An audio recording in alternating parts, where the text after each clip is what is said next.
author's shelf. The author's shelf.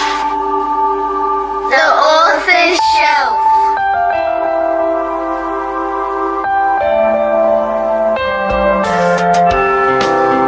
The author's shelf. It's about books and stuff.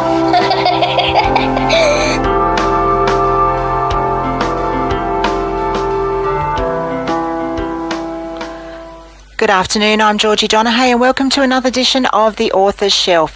Now today's show is dedicated to a very important issue, bullying. Bullying is not only found in the schoolyard, but it's also in the workplace, on our roads and even in our local neighbourhood. Basically, it's everywhere. My guest today, Karen Tyrrell, is an author, motivational speaker and mental health advocate.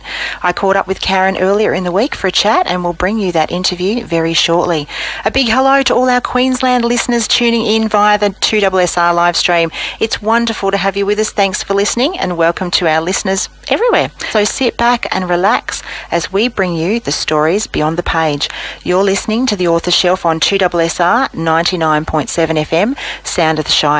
Coming up next, Karen. Now it's time to introduce today's guest, Karen Tyrrell. In Karen Tyrrell's former life, she was a dedicated Australian teacher who was repeatedly harassed by parents at her school to breaking point and beyond.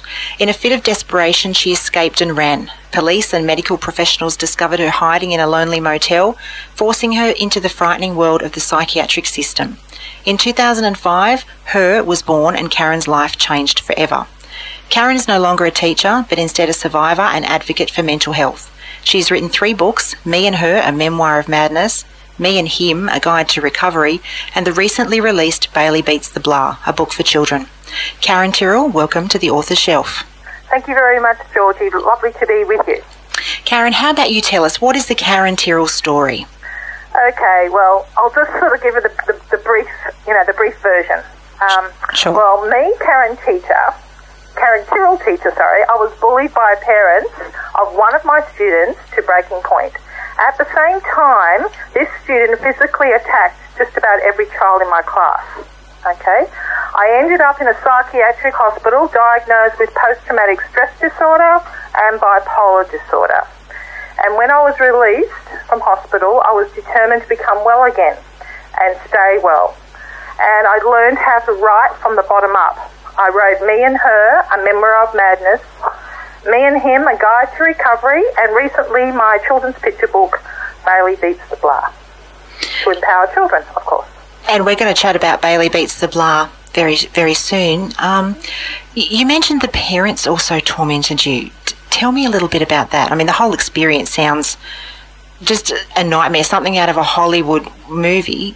Tell me a little bit more about how the parents tormented you as well. Okay, well, parents of my students, they tormented me or terrorised me, I would like to say, over a year. This happened over a year, and there was daily verbal taunts, threats, written notes, phone calls to my school complaining about me, telling the school that they were going to current affair, telling them they were going to Department of Education, and also taunting me outside my classroom when the children used to go home. And it was also, it's physical and as well as psychological abuse.